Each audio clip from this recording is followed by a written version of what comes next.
Hi, welcome back to Fashion Arts. So glad that you have come today because we are going to make a really fun project. So to get started, you are going to look in your kit and inside you will find a piece of cardboard that is there for you to put your t-shirt on. So you're going to dress your piece of cardboard. And the reason we put the cardboard there is that the paint won't go through from the front to the back. So after you put it on, all you have to do is fold up the sleeves and lift up the bottom, and you're going to get to work on the t-shirt a little bit at a time. So we're going to start on the front, and if you decide that you want to do the sleeves later or you want to do the back, all you have to do is after it's all dry and heat set, then you can put it back on the cardboard and you can focus on another area.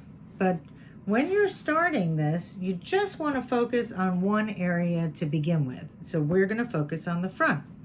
Now in your kit, you got a couple of pieces of something that looks like hard kind of cardboard. But believe it or not, it's not cardboard. It's actually a material that after you cut it, you're going to put it in water and it's going to turn into a sponge. So today, you're going to get to make your own sponge stamps. So here are some that I have already made. I've cut out a star shape. I've cut out sort of a, looks like a wedge of cheese shape. I've got a plus sign. I've got a heart. I've got a moon, some triangles, a square, a rectangle, and it almost looks like, I don't know what this looks like. What do you guys think it looks like? I'm not sure, but this. So out of that sponge that I got, those pieces of board, I was able to cut out all these shapes. But because I already used it, I'm going to just show you how you might draw on your shape before you cut it. So go ahead, you want to maximize how much of the sponge you can use. So let's say you wanted to cut out a moon shape. Well, go ahead and start at the top corner. You want to use as much of it as you can. Let's say you want to add a star shape. Go ahead and put that shape really close. Maybe you want a circle. Go ahead and put your circle right there.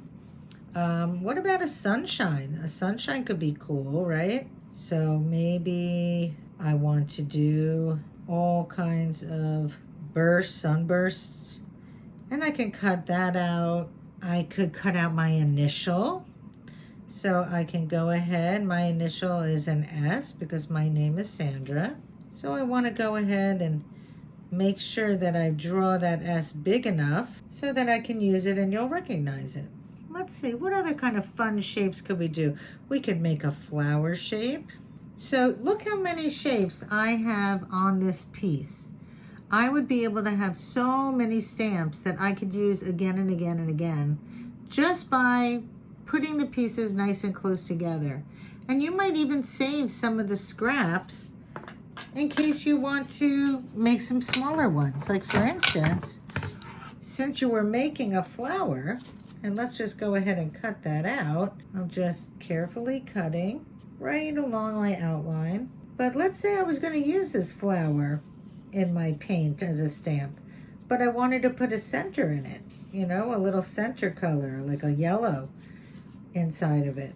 Well, I could go ahead and I can cut out a small circle, and after I've stamped my flower, I could then put some color on my little circle, and I could stamp right on top of that flower with the yellow, and I could have a circle inside of my flower. So you're going to just go ahead and cut them. Once your shapes are cut out of that material, go ahead and go with your parent and wet them up in the sink. And you're going to be so surprised to see them turn into these awesome sponges. And once you have those sponges, you can go ahead and use them again and again as long as you take care of your supplies. No reason why you can't keep using them. So once you've done that, let's decide on some colors. Now we have our fabric paint and you have a paper plate. So I'm using something called a palette. I'm gonna go ahead and squeeze some of my paint, and I don't want my colors very close together because I don't want them to mix unless I choose to have them mix. And every time I use my colors, I want to make sure and put that cap back on, and that way I can keep my colors really nice and they won't dry out.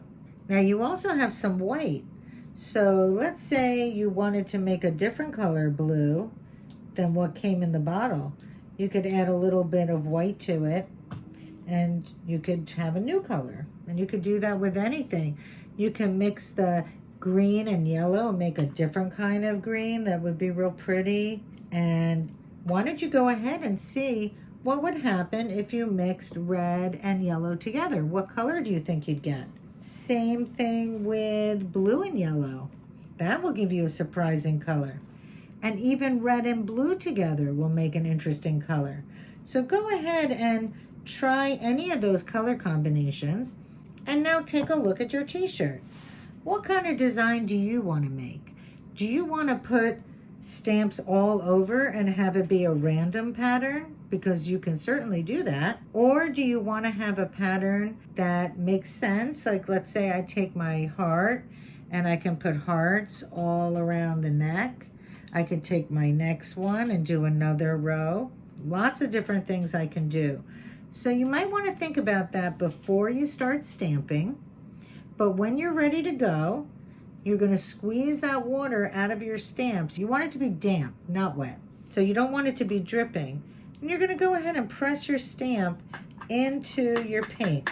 And then you're going to just make sure that your whole stamp is covered in paint. So you see how I'm tapping it in my palette. And I'm going to look at it just with my eyes, make sure it's covered. And once I know I've got it, I'm going to pick it up by the edges and I'm going to press it down onto my t-shirt. And I want to keep it in one spot. I don't want to move my hand around. And I'm going to lift it up. You might want your heart to be more solid than mine, and that's okay. I don't really mind that.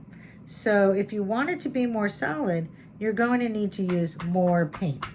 So I'm going to go ahead and get some more paint. I'm going to put a few more hearts because I love hearts and I think they're a lot of fun. So I'm going ahead and I want to make sure to keep my hands pretty clean.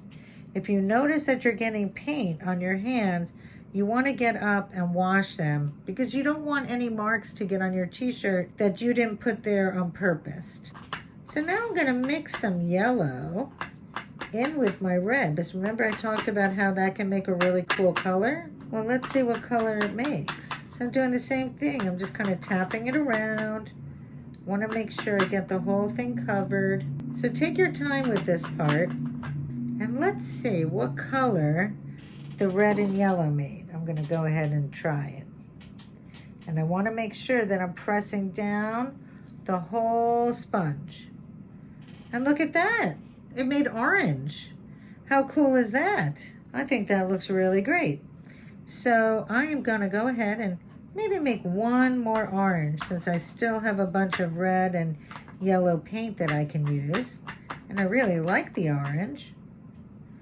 So I'm going ahead and want to make sure that my heart is covered in paint, and it is. And then I'm going to go ahead and I want to change the direction of my heart. Sometimes it's nice for things to go in lots of directions. So now look, I had some paint on my hand and then look at what happened. I got a little bit here on my shirt. Now it's not the end of the world, but it is something that you want to pay attention to. Now when you're done with one of the sponges, you've had enough and you want to use a different shape, go ahead and put it to the side where it's not going to mess up with your other shapes. And now I'm going to go ahead and pick my star shape. And I want it to be green. So I'm getting some of that green. And if your paper plate gets messed up from you mixing a color, go ahead and see if you can either wipe it off or you can rinse it, or if you have a new paper plate, so you can keep your colors really nice. Now I've got my green on here, and again with my star shape I want to make sure that all my parts are covered, and it looks like they are. So I'm going to go ahead and I'm going to put that just where I left that mark from the paint being on my hand. I'm going to try to cover that. Let's see. Well, that looks pretty cool. So I've got my green star, and let's see what happens if I add a little blue to my green. Have fun with the color, experiment. See what kind of cool colors you can get. Now your hands are going to get a little messy, so be careful about what you're touching. Be careful about having a lot of paint on your hands. And if you feel like you're getting a little too messy, then just go ahead and stop and take a break, go wash your hands and come back. Okay, much better to take a little break and wash up than to not have your project come out the way you want. So now I've got a little bit of green, a little bit of blue, and I even noticed a little white got in there. So I'm gonna go ahead and put that down, and I wanna press it all over. And now I've got this cool blue star. So what you're gonna do is go ahead with your shapes, try them out any way you like, and once you like how it looks, go ahead and clean up, and you can decide now if you want to add a patch, if you want to add some jewels, go right ahead and do that. But remember, don't use them all up on one project, because then you won't have enough for the others. So when you're all done, you want to clean up, go ahead and throw your paper plate in the garbage, throw away the newspaper, but make sure to take your sponges and rinse them out till they are clean. So the water is going to run clean, and then you can go ahead and store all your sponges in a Ziploc, and you can use them anytime you want. You can have these sponges forever if you took care of them. So I enjoyed teaching you this fun project with our making our own stamps today, and I hope that you have a great t-shirt and a lot of fun. So remember though, when it's all dry, I want you to go with your parent and get a blow dryer, and I want you to blow dry it for between 3 and 5 minutes. And that's going to heat set it, and that's going to keep it so you can throw it in the wash and your design will stay nice all the time. So thanks again for coming out and enjoying our fashion arts class, and I'll see you next time for another great project. Bye.